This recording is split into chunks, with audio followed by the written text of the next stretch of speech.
اتقوا ربكم الذي خلقكم من نفس واحدة وخلق منها زوجها وبث منهما رجالا كثيرا ونساء واتقوا الله الذي تساءلون به والأرحام إن الله كان عليكم رقيبا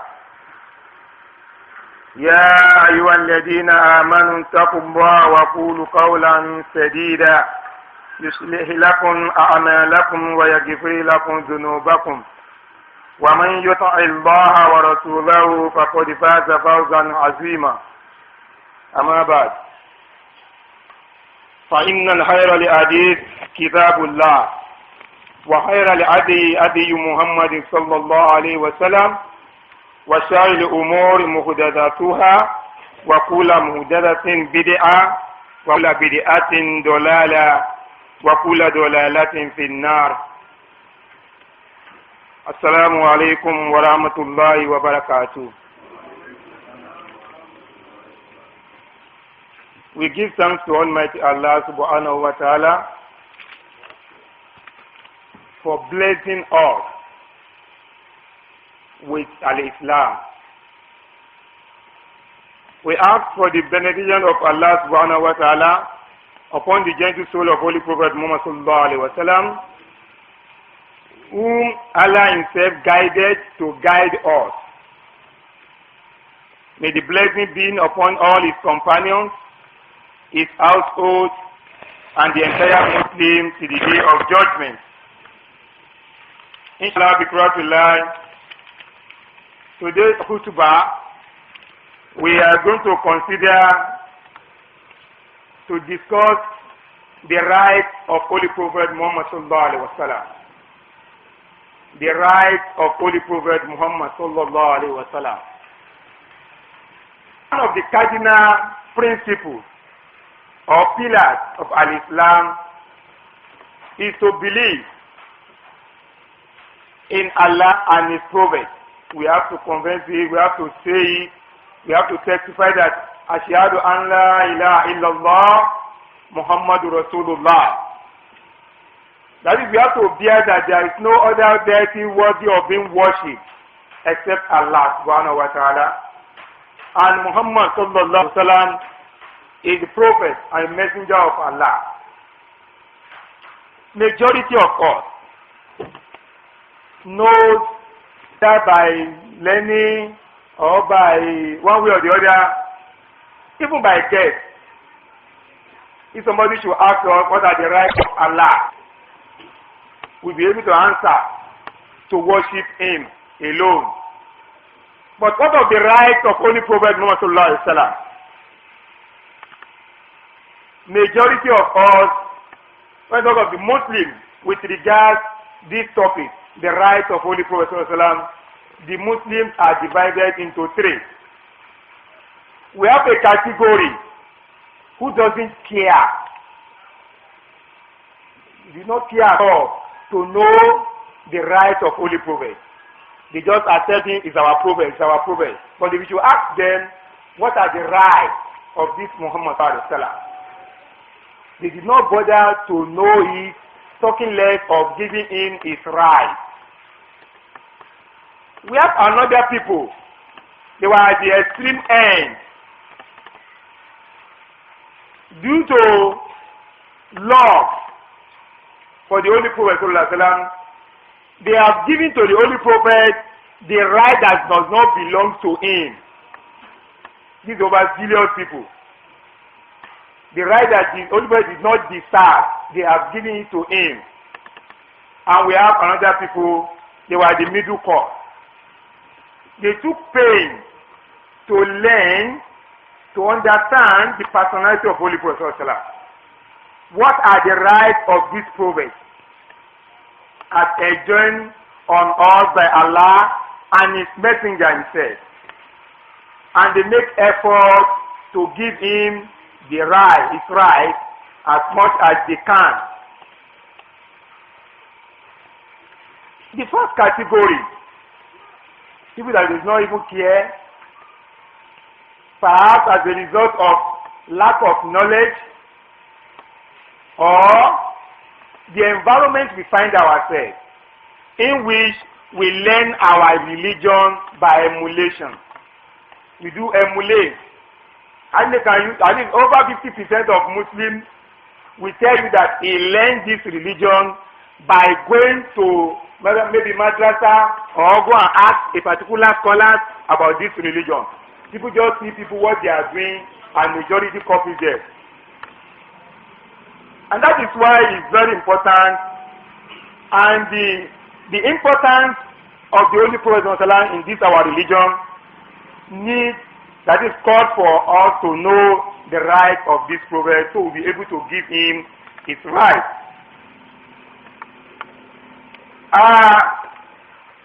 Inshallah, we are going to consider about 9, if time permits. This 9 of the right of Holy Prophet is being divided into 3. The first one has to do with his risala, his message. The second one has to do with his personality himself. And the third one, which is also the right of the Holy Prophet, is the right of people giving him what does not belong to him. It's also his right that people should give him what belongs to him. The first one, the first right of Holy Prophet as our Prophet whom Allah has sent to us to guide us in this religion. The first one is to believe in him. To believe in the Holy Prophet, that is to believe in the message sent by the Holy Prophet, that is the message. We have to believe in this message. That is, there is no other truth besides the message of Holy Prophet. Muslims have to believe in that. Because Allah said in the Holy Quran, in Surah Al-Tagabun, that is Quran 64 of the Holy Quran, Allah said, فَآمِنُوا بِاللَّهِ وَرَسُولِهِ وَالنُّورِ الَّذِي أَنزَلْنَا وَاللَّهُ بِمَا تَعْمَلُونَ خَبِيرٌ.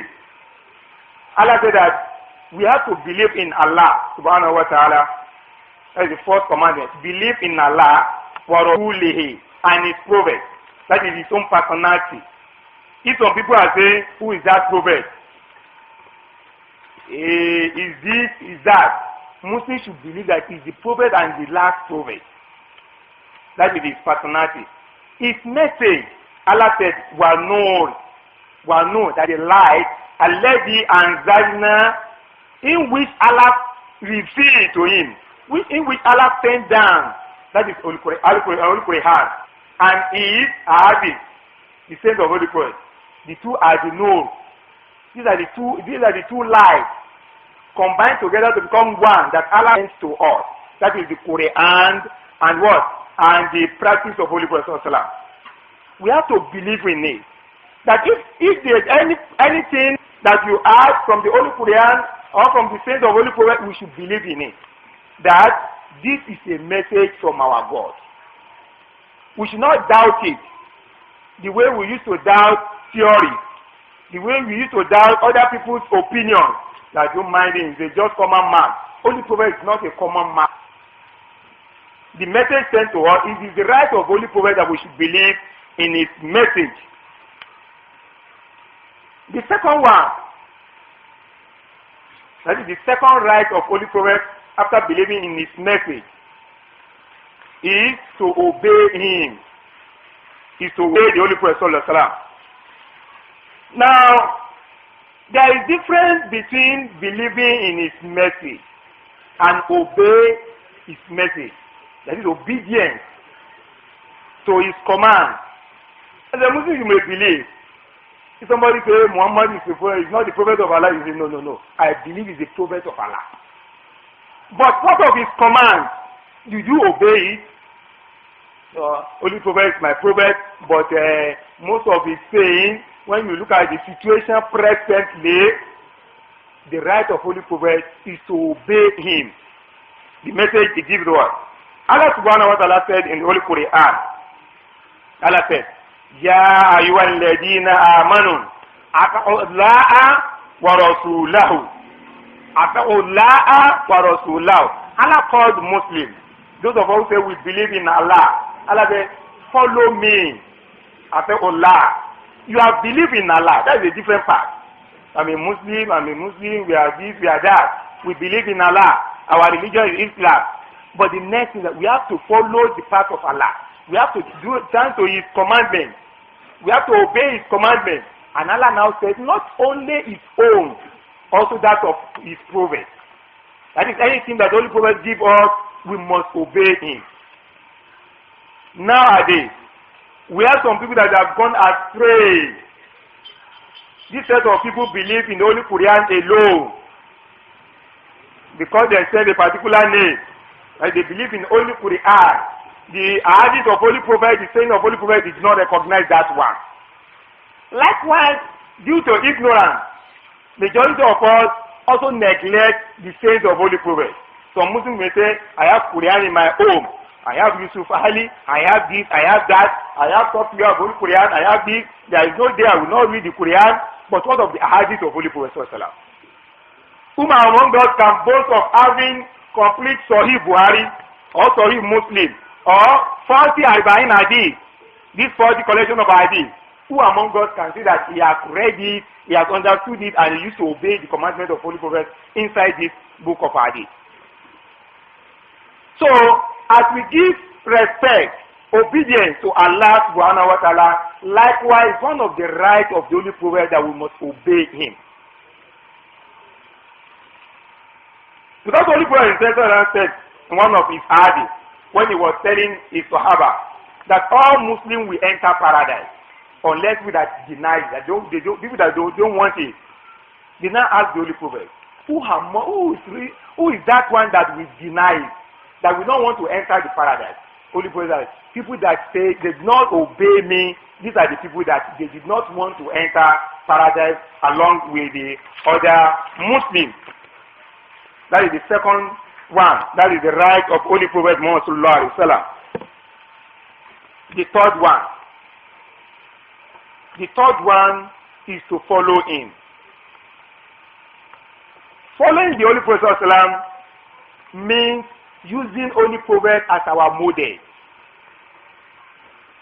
We have some issues that Holy Prophet will give directives. Do this, don't do this, do that, don't do that. That is directive. We have to obey. That is the second right. But we have some kind of idea that Holy Prophet did not say we should do it or we should not do it. But it's one of his practice.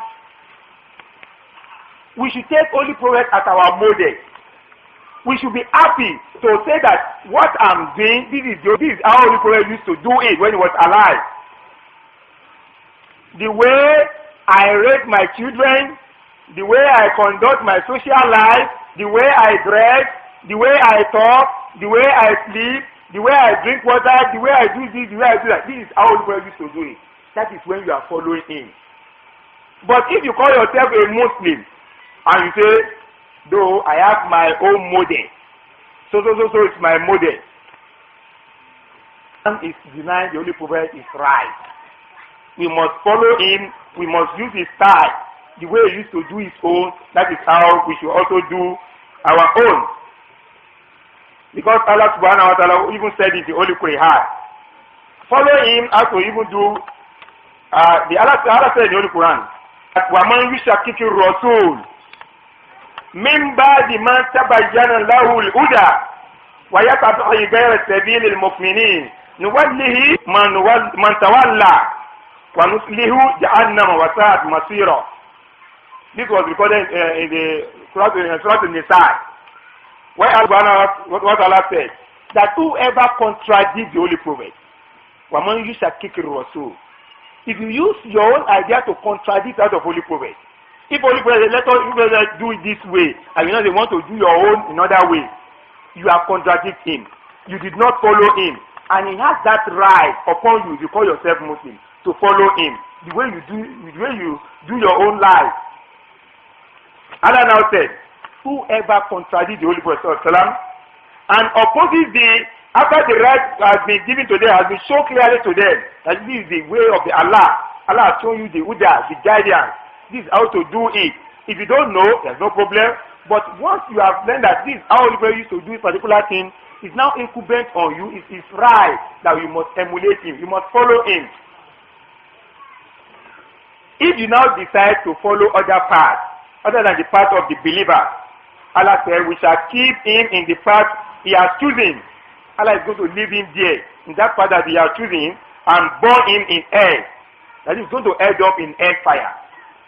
That is, not following the Holy Prophet can lead one to hellfire. So some people that used to say, we only follow the Holy Quran, these are the ignorant people. Because there is no way you can use the Holy Quran. There is no way you can understand the Holy Quran without consulting the sayings of the Holy Prophet. Because Holy Prophet even said, as reported by Aisha radiallahu anha, that Holy Prophet personified the Holy Quran. Is the Holy Quran in action. That is, Holy Prophet is the one that translated what is inside the Holy Quran into action. So for you to understand the Quran, we must follow the Holy Prophet, and this is one of his rights. The fourth one. The fourth one is to judge according to his Sharia. We have to judge according to his opinion. That is the opinion of Holy Prophet. That is what we have to use to make judgment. Judgment does not only entail that issue of when you're in the court of law, your own judgment in your house. When you want to take decision in your house, between you and your wife, between you and your husband, your children, your colleagues in your place of work, you have to use his own Sharia to judge. If our environment dictates otherwise, we have to use that of Holy Prophet, because Allah said in the Holy Quran, "Fala wa rabbika la yu'minun." Allah said they have not believed. After you ask Mukafima Shajara Bainahum, until you choose the Holy Prophet as your judge, until you choose him as your judge, ثم لا يجدوا في أنفسهم حرجا. And once you have chosen as your judge, you have decided to follow his path, to use his own to judge your own way of life. We should not even find anything in your mind that is kind of contradiction, or you detect it, or you detect it in your mind. If somebody now says, well, if not because of the people around us, I say we should do this. I have other opinion in my mind. Allah said one should not do that one. Once he has given you the judgment, this is the fourth right of Holy Prophet, that we must use his own opinion to judge our life. The next one, which has to do with his right, the right which has to do with his personality, the personality of Holy Prophet. The first one is to love him. It is incumbent on all of us to love Holy Prophet. Loving Holy Prophet does not end on the issue of just making shouting or chanting Sallallahu Alaihi Wasallam. Saloni fi Anabi Gonawa, all those things. If you love Holy Prophet, it has to translate into your deed. People should see that this is the people that love Holy Prophet Sallallahu Alaihi Wasallam. Because if Holy Prophet said that none of you will believe until I am more beloved to you than your children, your father, and all people. That is, you should love Holy Prophet more than your children, more than your parents, more than anyone on this earth. But nowadays, we have some people that they love their scholars, their shehu, their friends over that of Holy Prophet. And Allah commanded us that we should love Holy Prophet, and he himself said that we are not a believer if we do not love him over our relatives and everything in our environment. Even part of loving Holy Prophet, when you see people abusing the Holy Prophet or making jest of him, we should not sit with them. If we cannot correct it with our hands, if we cannot fight them, we should not do them, or we should even leave the place. When people are now making jest of Holy Prophet, which Holy Prophet is that? We should show the love of Holy Prophet. And if you are told that this is how Holy Prophet used to do something, even if you cannot do it, the Lord should show that I love it. Because this is the way Holy Prophet used to do it, and I love the Prophet. The fifth one is to respect him. We must respect Holy Prophet. Allah said in the Holy Quran, Allah said, Inna arsalnaka shahidan wa mubashiran wa nadhira litu'minuna billahi wa rasulihi wa tu'azziruhu wa tuwaqqiruhu wa tusabbihuhu bukratan wa asila. This is Quran 48 of the Holy Quran, so the first. Allah said, He is the one, is referring to Holy Prophet, that sent the Holy Prophet Inna arsalnaka, we are the one who sent you. Shahidan wa mubashiran, we send you as a witness. Wa mubashiran, the one that's going to bring glad tidings, good news, and at the same time a warner. Holy Prophet will give us glad tidings. If you do this, you are going to end your life in paradise. If you follow Allah and His Prophet, you end up in paradise. That is glad tidings. And at the same time, you used to warn. If you do not deceive, if you follow this path, you are ending up in hellfire. May Allah forbid it. Allah now continue. That He was all sending, لِتُؤْمِنُوا بِاللَّهِ, for us to follow the word, to believe in Allah. He sent the Holy Prophet for us to believe in Allah. That is the objective. So when you follow the Holy Prophet, definitely you are believing in Allah, because He's going to guide you to that belief. Allah said He sent Muhammad for us to believe in Allah. Not only that one, believe in Allah wa rasulihi, and you must also believe in the Holy Prophet. You see, Allah used to add that of Holy Prophet. When you believe in Allah, you must also believe in the Holy Prophet also. That is one of His rights also. Then, what tu'azziruhu, we must honor Him. We must honor Holy Prophet. How can we honor Him? As we have said, Holy Prophet is not among us. But if you see people, the way we used to honor the Holy Quran, the message of the Quran, some people say, Allah said we should pray, and we have to pray. But if you tell them, this is how Holy Prophet said you should pray, they will say no. I have some scholars that say, I have some people that I used to watch, I used to emulate. Allah said we should observe fasting. All of us believe in that because it's in Surah Al-Baqarah. Allah said we should fast. We are all ready to fast. But if you now say, this is how Holy Prophet prescribed it, this is when to start, this is when to end it, some people will say, no, we have to follow some people around in our area. That's why you did not honor Him. You did not respect Him. You should not respect His saying. Holy Prophet is not among us, but His message is among us. We should respect His message, and we should respect the message that He brought to us.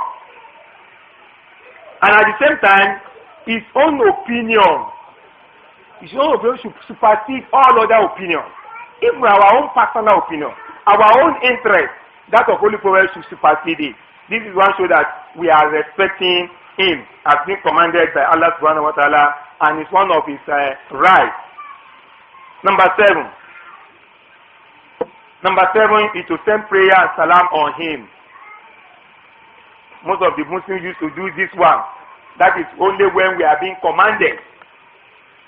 When people say, Sallu ala Nabi Kareem, that is when Muslims will remember to say, Sallallahu alayhi wa sallam. How many Muslims, especially today Friday, how many Muslims have just spared 5 minutes to do that salam on Holy Prophet sallam? Allahumma salli ala Muhammad wa ala ali Muhammad wa sallim.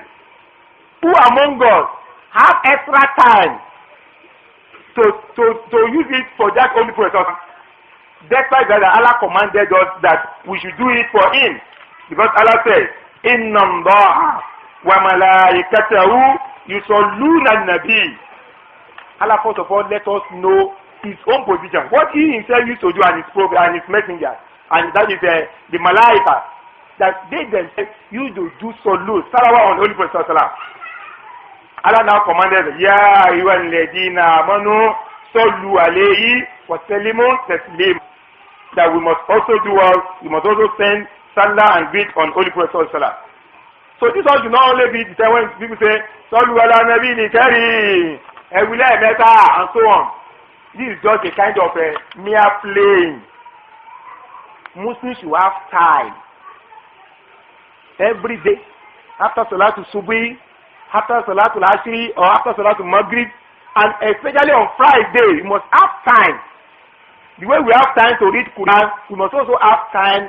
The way we have time to do our askar, we must have time where we say, this is time that I'm going to do salat upon Holy Prophet Salat. And when we want to do it, we should be cautious. We should use the one prescribed by the Holy Prophet. Because it's better that you don't even do it than you to score 0 than using wrong one. Because you will not and you just waste your time. You will not have reward for it. And if you believe that that one is even better than that of Holy Prophet, it's a sin on you. If you are ignorant, that you just do it, this is what all your father is doing, and you just doing, this is what you want to do your own, you will not have reward for it. Because it's incumbent on you to go and seek for knowledge on how to do it. Because Allah commanded us, do it for Holy Prophet. It's not incumbent on us to go and learn it. But if you don't know it, and you are now using another one, you will not have reward for it. But if you believe that that one is even better than that of Holy Prophet, you are a sinner. So it's better for you, if you don't know the correct one, don't worry yourself. Go and learn it and do the right one. And which one is the right one? Allahumma salli ala Muhammad wa ala ali Muhammad wa sallim. Very simple. Or Allahumma salli ala Muhammad wa ala ali Muhammad kama sallaita ala Ibrahim wa ala ali Ibrahim innaka Hamidum Majid. Wa barik ala Muhammad wa ala ali Muhammad kama barakta ala Ibrahim wa ala ali Ibrahim innaka Hamidum Majid. We have it in the collection of hadith, the authentic one that we should do for Holy Prophet. This is one of his rights. The way you used to tell your wife, your husband at home, give me my right. Holy Prophet also has right to collect from us. He's our Prophet. Sallallahu Alaihi Wasallam. Number 8. Number 8 is avoiding innovations. It's one of the rights of Holy Prophet that we should shun innovation. We should not introduce anything to this religion that he brought to us. If we so much respect him, if we so much honor him, we should, and we believe in him that he delivered the correct message. But in a situation whereby we are now introducing another thing to it, that what we are saying that what he brought for us is not complete. Are you now obeying him? Do you now honor him? What are you now calling him? A liar? Or what? Because Allah said that he brought the message. And Allah testified to it. That he brought a complete message. So it is one of his rights that you should not introduce any bid'ah to this religion of his. Anything that he brought to us, we must accept it like that. We should not introduce anything to it. Because this is one of his rights. Because of time, the last one, we must not define him. We must not turn into another thing. We must not turn into our semi-God or God. This is where some people, as a result of love for him, they misguided themselves and they also misguide others. It's one of his rights that we should give him his right. We should not give him the right of Allah. Nowadays, if Holy Prophet commanded us, and he warned us, do not exaggerate in praising me, as Christians exaggerated in their praise of the son of Maryam. For indeed, I am a slave. So say the slave of Allah and his messenger. It's recorded in Bukhari.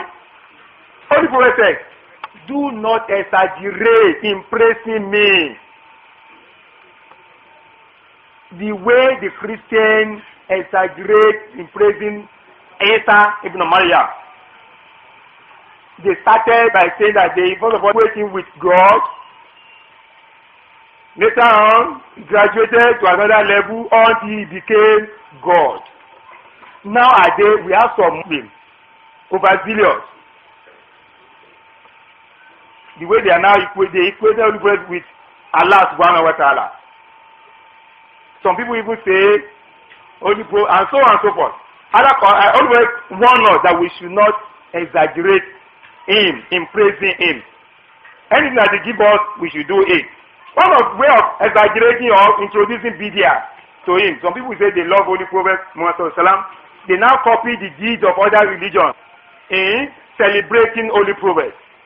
Some people set aside the day of his birth to celebrate him, in which he did not command us to do so. It's one of the innovations. And other things. Some people say the day he ascended to heaven, they set it aside, the day of Mirage. He did not command us to do that. And so on and so forth. So we should limit ourselves to the right Holy Prophet that is being recorded in the Holy Quran, and in which Holy Prophet says, in which, as much as we can do, as much as we can do this one, we are on the right path. May Allah guide each one of us.